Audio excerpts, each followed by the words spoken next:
जय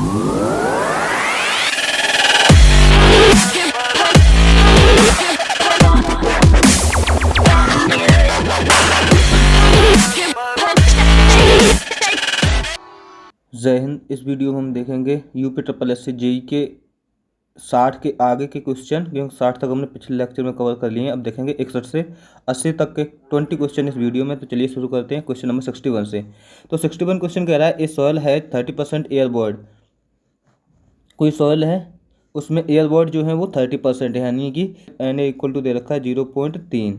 एंड कह रहा है पोरोसिटी जो कि एन होता है, एन की वैल्यू दे रखी है 0.4।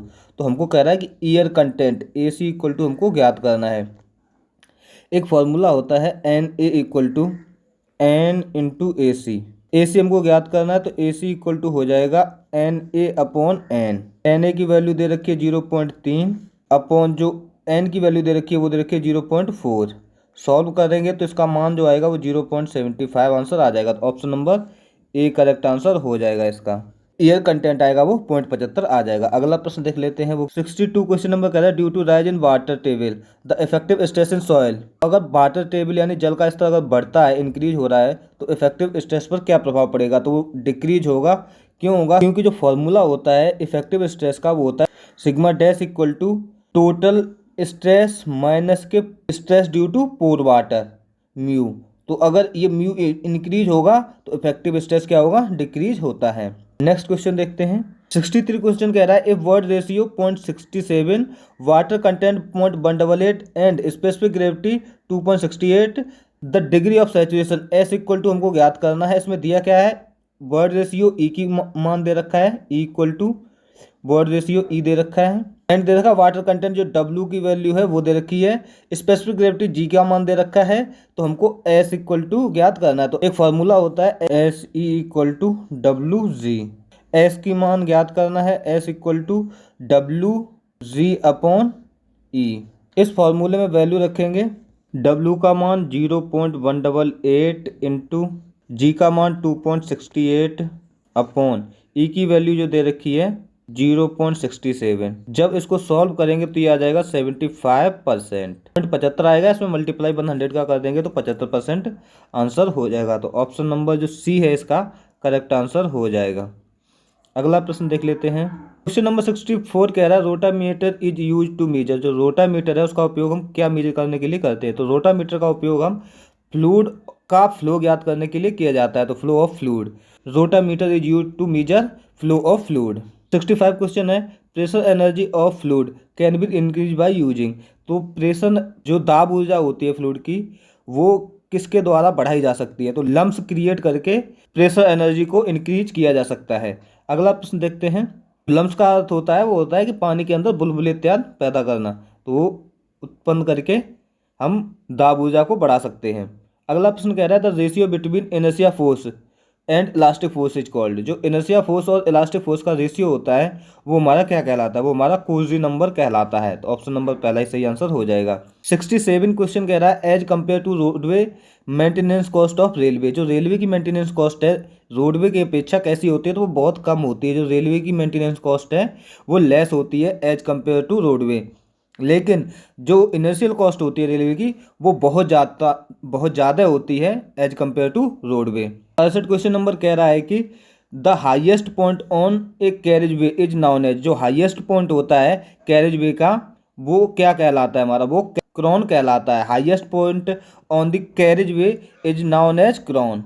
जो सबसे ऊंचा सिरा होता है रोड का उसको क्रॉन बोलते हैं। ये जो ऊंचा वाला भाग होता है इसको क्रॉन बोला जाता है। और ये दोनों साइड से चैम्बर प्रोवाइड किए जाते हैं ताकि इसका पानी निकल सके। 69 क्वेश्चन कह रहा है number of fish bolt per fish plate joining rail are.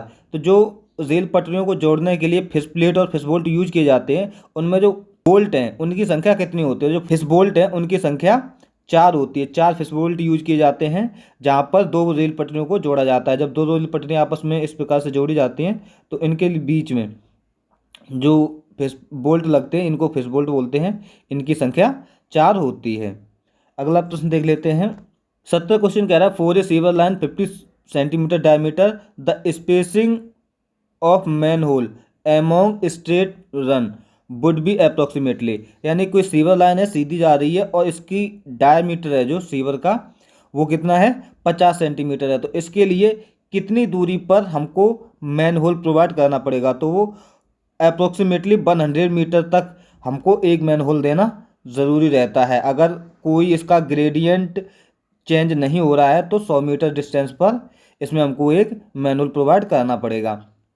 और अगर इसमें कोई शाखा आके जुड़ती है तो वहाँ पर भी हमको मैनुअल देना पड़ता है, या इसका ग्रेडियंट अगर चेंज होता है तो जहाँ पर ग्रेडियंट इसका चेंज होगा उस जगह पर हमको मैनुअल देना होता है। अगला है काउल इज प्रोवाइडेड एट, जो काउल होता है वो कहाँ पर प्रोवाइड किया जाता है, वो top of the position of ventilating column. तो ऑप्शन नंबर दूसरा इसका सही आंसर हो जाएगा, top of the ventilation column के ऊपर जो सेप्टिक टैंक से एक पाइप निकलता है एयर में, तो उसके ऊपर जो इस प्रकार का कुछ लगा रहता है इसको बोलते हैं कॉल, ताकि पंछी इत्यादि इसके अंदर घोंसला आदि ना बना ले, इसलिए इसको ऊपर से बंद कर दिया जाता है, लेकिन साइड से थोड़े होल बने रहते हैं जिससे एयर निकलती रहती है इसकी।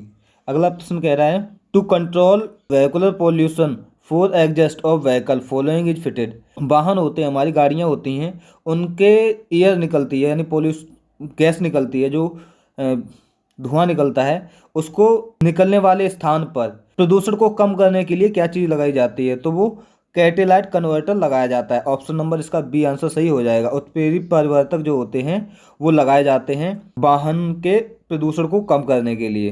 73 क्वेश्चन नंबर कह रहा है as per Indian standard IS 10500 of drinking water specification pH value should be in range of, जो IS के अकॉर्डिंग पीने के पानी में pH का जो मान है वो कितना होना चाहिए, तो वो 6.5 से 8.5 के बीच होना चाहिए। 6.5 to 8.5 होना चाहिए pH वैल्यू पीने के पानी की। अगला प्रश्न देख लेते हैं। नेक्स्ट क्वेश्चन कह रहा है सीवेज सिस्टम स्टार्ट फ्रॉम, जो सीवेज सिस्टम है वो हाउस सीवर से प्रारंभ होके उसमें से फिर लेटरल सीवर और ब्रांच सीवर मिलती हैं, उसके बाद मेन सीवर में पहुंच जाता है। सीवेज सिस्टम कुछ इस प्रकार कार्य करता है। तो जो सीवेज सिस्टम है वो हाउस सीवर से प्रारंभ होता है, शुरू होता है। सीवेज सिस्टम है वो हाउस सीवर से प्रारंभ होता है। 75 क्वेश्चन नंबर कह रहा है the effective length of steel column effectively held in the position and rested again against rotation at both and, यानी कोई कॉलम है जिसके दोनों सिरों से क्या किया गया है, रेजिस्टेंट अगेंस्ट रोटेशन और पोजीशन दोनों में क्या किया गया है, फिक्स किया गया है। तो इसकी जो इफेक्टिव लेंथ होगी वो क्या होगी, तो वो होती है 0.65 L। तो ऑप्शन नंबर सी इसका करेक्ट आंसर हो जाएगा। अगर इसमें ये कह दे ये तो दोनों सिरे फिक्स हो गए, अगर ये कह देता कि दोनों सिरे क्या हैं, हिंज हैं, अगर हिंज कह दे तो उसके लिए जो इफेक्टिव लेंथ आती है वो आती है 1.0 L।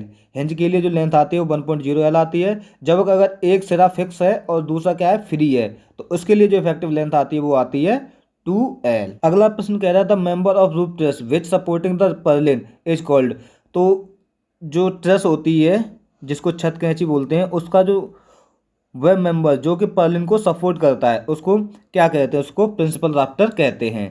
तो ऑप्शन नंबर इसका सी सही हो जाएगा, प्रिंसिपल राफ्टर। 77 क्वेश्चन कह रहा है as per Indian standard specification concrete should be cured under a humidity of, तो इसके लिए 100% ह्यूमिडिटी होनी चाहिए। तो 100 तो ऑप्शन में है नहीं, तो यानी कि 90% ह्यूमिडिटी होनी चाहिए। जबकि एज पर इंडियन स्टैंडर्ड जो होती है वो ह्यूमिडिटी जो होती है, जब हम तराई करते हैं कंक्रीट स्ट्रक्चर की तो उसकी जो ह्यूमिडिटी होनी चाहिए वो 100% होनी चाहिए। तो 90% से 100% के बीच होनी चाहिए। 78 क्वेश्चन कह रहा है in a singly reinforced beam if permissible stress in concrete reach earlier than the permissible stress in steel the beam section is called, यानी कि इसमें ये कह रहा है कि सिंगली सपोर्टेड बीम है उसमें जो परमिसिबल स्ट्रेस है कंक्रीट के वो पहुंच गए हैं स्टील के परमिसिबल स्ट्रेस से पहले, यानी कि कंक्रीट में जो परमिसिबल स्ट्रेस है वो पहले पहुंच रहे हैं, कंक्रीट में पहुंच गए हैं जबकि स्टील में नहीं पहुंचे, यानी कि सरिये में नहीं पहुंचे तो यानी सरिया ज़्यादा है, तो सरिया ज़्यादा है यानी स्टील ज़्यादा है, स्टील ज़्यादा है मतलब ओवर है, ओवर का मतलब over reinforced section. Option number पहला सही हो जाएगा इसका आंसर, वो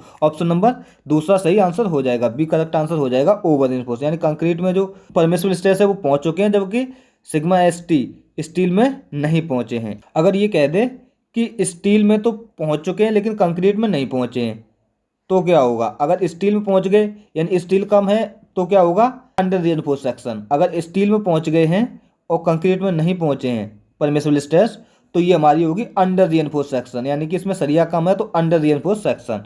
तो ऑप्शन नंबर अगर ये कह देता तो ऑप्शन पहला सही हो जाता।